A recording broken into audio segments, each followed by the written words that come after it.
नमस्कार दोस्तों, बिहार डीजल अनुदान आवेदन शुरू हो चुका है। आज इस वीडियो में हम बताने वाले हैं कि किस प्रकार से आप डीजल अनुदान के लिए डॉक्यूमेंट को तैयार करना है और क्या योग्यता रखा गया है कि आपका फॉर्म रिजेक्ट न हो। नोटिफिकेशन के माध्यम से बताने वाले हैं, तो इस वीडियो को पूरा देखिए, उसके बाद ही आप आवेदन कीजिएगा, नहीं तो आपका फॉर्म रिजेक्ट हो सकता है। तो पूरी प्रक्रिया समझाएंगे, क्या क्या पात्रता रखा गया है। तो चलिए चलते हैं लैपटॉप के स्क्रीन पर। तो यहाँ पे देख सकते हैं बिहार सरकार कृषि विभाग का नोटिफिकेशन हम ओपन कर लिए हैं और यहाँ पे देखिए लिखा हुआ है, राज्य में अधिनियम मानसून, बाढ़, सूखे या अल्पवृष्टि जैसी स्थिति में फसलों की सिंचाई के लिए डीजल अनुदान योजना खरीफ 2026 के लिए कार्यान्वयन अनुदेश। और यहाँ पे नीचे में देखिए सिंचाई के लिए डीजल अनुदान का लाभ किसानों के बैंक खाते में। नीचे स्क्रॉल करते हैं और यहाँ पे देखिए क्या क्या लिखा हुआ है। योजना का लाभ यहाँ पे दिया हुआ है। तो यहाँ पे देख सकते हैं, खरीफ फसलों की सिंचाई डीजल पंप सेट से करने के लिए क्रय किए गए डीजल पर 75 रुपये प्रति लीटर की दर से 750 रुपये प्रति एकड़ प्रति सिंचाई डीजल अनुदान दिया जाएगा। यानी कि 1 एकड़ पे 750 रुपया दिया जाएगा। उसके बाद यहाँ पे देखिए, धान का बिचड़ा एवं जूट फसल की अधिकतम 2 सिंचाई के लिए अधिकतम 1500 रुपये प्रति एकड़ दे होगा। यानी कि धान और जूट के सिंचाई के लिए 2 बार आवेदन कर सकते हैं। उसके बाद 3 नंबर में यहाँ पे देख सकते हैं, उसके बाद यहाँ पे देखिए, खरीफ फसल में धान, मक्का एवं अन्य खरीफ फसलों के अंतर्गत दलहनी, तिलहनी, मौसमी सब्जी, औषधीय एवं सुगंधित पौधे की अधिकतम 3 सिंचाई के लिए अधिकतम 2250 रुपये प्रति एकड़ दे होगा। उसके बाद यहाँ पे देखिए, यह अनुदान प्रति किसान अधिकतम 8 एकड़ सिंचाई के लिए होगा। यानी कि किसान अधिकतम 8 एकड़ के लिए आवेदन कर सकते हैं। लाभुक किसान को कम से कम 100 रुपया का भुगतान किया जाएगा।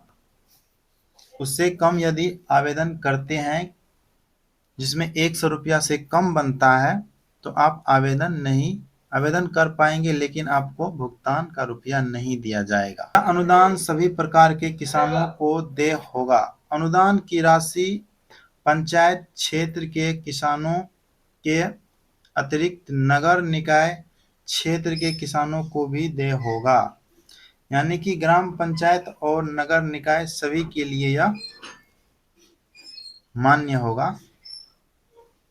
उसके बाद यहाँ पे देखिए, इस योजना का लाभ कृषि विभाग के डीबीटी पोर्टल में ऑनलाइन पंजीकृत किसानों को ही दिया जाएगा। परिवार के किसी एक सदस्य को ही डीजल अनुदान का लाभ दे होगा। पति, पत्नी एवं उनके आवश्यक पुत्र पुत्री को एक परिवार मानकर उनके द्वारा एक ही आवेदन स्वीकार किया जाएगा। परिवार के विभाजन एवं पृथक परिवार की स्थिति में अलग अलग आवेदन स्वीकार किया जा सकता है, बशर्ते एक ही भूमि के लिए आवेदन नहीं किया गया है। तो यहाँ पे आप समझ ही गए होंगे कि परिवार यदि अलग है तो वह अलग अलग आवेदन और अलग अलग जमीन से कर सकता है।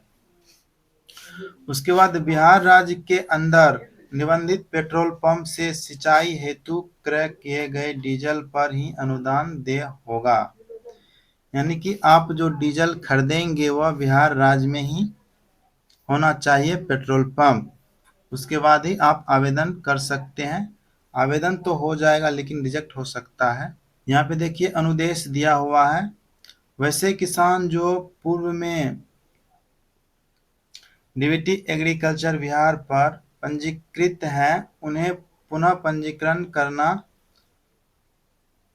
नहीं पड़ेगा। वे सीधे डीजल अनुदान के लिए वेबसाइट का लिंक यहाँ पे दिया हुआ है, इस पे या बिहार कृषि ऐप पर जाकर आवेदन कर सकते हैं। उसके बाद डीजल अनुदान की राशि आवेदक के आधार से जुड़े बैंक खातों में ही अंतरित की जाएगी। अगर बैंक खाता आधार से जुड़ा नहीं होगा तथा एनपीसीआई से लिंक नहीं होगा तो वैसे किसान को इस योजना का लाभ नहीं मिलेगा। वैसे किसान जो दूसरे की जमीन पर खेती करते हैं गैर रैयत, उन्हें प्रमाणित या सत्यापित करने के लिए एक संबंधित वार्ड सदस्य, पार्षद, मुखिया, सरपंच, पंचायत समिति सदस्य में से एक जनप्रतिनिधि एवं कृषि समन्वयक के द्वारा संयुक्त रूप से विहित पत्र में हस्ताक्षरित दस्तावेज देना या अपलोड करना अनिवार्य होगा।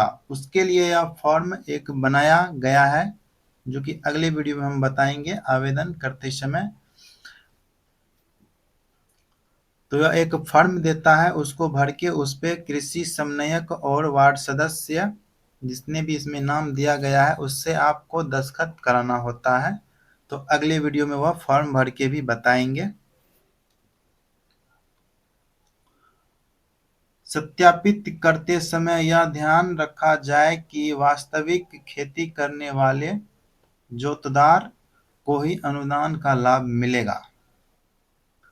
यहाँ पे देखिए, डीजल अनुदान योजना खरीफ 2026 का लाभ प्राप्त करने के लिए विज्ञापन प्रकाशन एवं उसमें अंकित तिथि के पश्चात डीजल पंप सेट से सिंचाई के लिए क्रय किए गए डीजल के लिए ही अनुदान मान्य होगा। साथ ही अंतिम तिथि तक खरीफ फसलों की सिंचाई के लिए क्रय किए गए डीजल पर ही अनुदान का लाभ मान्य होगा। यानी कि यहाँ पे बोल रहा है जब यह आवेदन शुरू हुआ है उस और जब अंतिम तारीख दिया हुआ है उसके अंदर का ही आपका डीजल का रसीद, जो आप डीजल जो खरीदे हैं उसका रसीद होना चाहिए। तो और एक बात और यहाँ देखिए, किसान के द्वारा ऑनलाइन आवेदन भरते समय ही डीजल क्रय संबंधी डिजिटल कंप्राइज वोचर अपलोड किया जाएगा। डिजिटल या कंप्राइज वोचर योजना प्रारंभ एवं समाप्ति की तिथि के माध्यम का ही होना चाहिए। किसानों को 3 श्रेणी में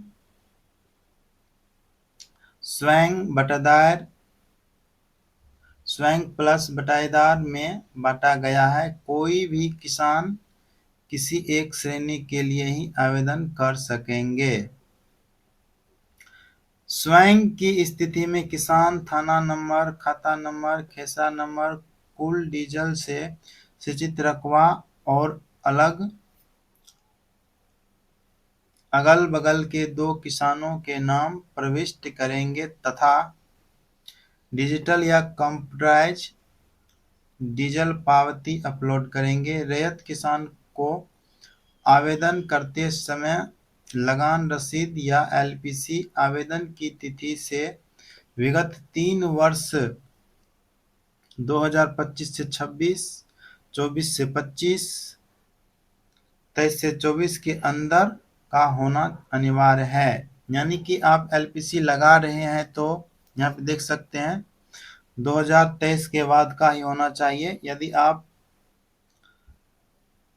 भू लगान यानी कि रसीद लगा रहे हैं तो 2023 का ही या उसके बाद रसीद कटा होना चाहिए तभी मान्य होगा। और यहाँ देखिए, बटाईदार के लिए दिया हुआ है। बटाईदार किसान थाना नंबर, खेसरा नंबर, कुल डीजल से सिंचित रकबा और आसपास के 2 किसानों के नाम तथा डिजिटल या कंप्यूटराइज पावती अपलोड करेंगे। साथ ही बटाईदार या गैर रैयत किसान होने के दावा हेतु इस संबंध में निर्धारित विहित पत्र में संबंधित वार्ड सदस्य या मुखिया, सरपंच, पंचायत समिति सदस्य में से एक जनप्रतिनिधि एवं संबंधित कृषि समन्वयक के द्वारा संयुक्त रूप से हस्ताक्षरित दस्तावेज भी अपलोड करेंगे। वहीं जिसका हम बात कर रहे थे, फॉर्म डाउनलोड करना पड़ता है। स्वयं प्लस बटाईदार के लिए यहाँ पे देख सकते हैं किसान को स्वयं के लिए थाना नंबर, खाता नंबर, खेसरा नंबर, कुल डीजल से स्थित रकबा, अगल बगल के 2 किसानों के नाम और बटाईदार के लिए खेसरा नंबर, कुल डीजल से स्थित रकबा, अगल बगल के 2 किसानों के नाम और तथा साथ उनके द्वारा गैर रैयत किसान होने संबंधी संयुक्त हस्ताक्षरित दस्तावेज या डिजिटल या कंप्यूटराइज डीजल पावती अपलोड करेंगे। डीजल क्रय करने के उपरांत प्राप्त डिजिटल पावती रसीद, डिजिटल वाउचर अपलोड करने से पूर्व आवेदन पत्र में डीजल क्रय की गई मात्रा, पेट्रोल पंप का नाम एवं प्रखंड तथा डिजिटल पावती रसीद, डिजिटल वाउचर का क्रम संख्या और डीजल रसीद की तिथि अंकित अनिवार्य होगा। वास्तविक अनुदान की राशि निर्धारण सत्यापन के पश्चात किया जाएगा। कुल रकबा का विवरण किसान डिसमल में अंकित करेंगे। 1 एकड़ के लिए 100 डिसमल लिखेंगे, 2 एकड़ के लिए 200, 5 एकड़ के लिए 500 डिसमल लिखेंगे। इस प्रकार से यहाँ पे दे दिया है। जब भी आप डीजल खरीदेंगे तो वहाँ पे अपना 10 डिजिट का किसान नंबर प्रिंट करवा लेना है उस रसीद पे, और उससे क्या करना है, उस रसीद पे आपको उस पंप से वहाँ पे जो भी कर्मी रहते हैं पेट्रोल पंप पे उससे सिग्नेचर और मोहर करवाना जरूरी है। उसके बाद ही आपका आवेदन सफल होगा। तो आशा करते हैं आप इस वीडियो में समझ ही गए होंगे पूरा प्रक्रिया। कोई दिक्कत है तो कमेंट कीजिए, उस पर हम वीडियो बनाएंगे। और अपने दोस्तों के साथ भी वीडियो को शेयर कीजिए और लाइक करना ना भूलें इस वीडियो को। धन्यवाद दोस्तों।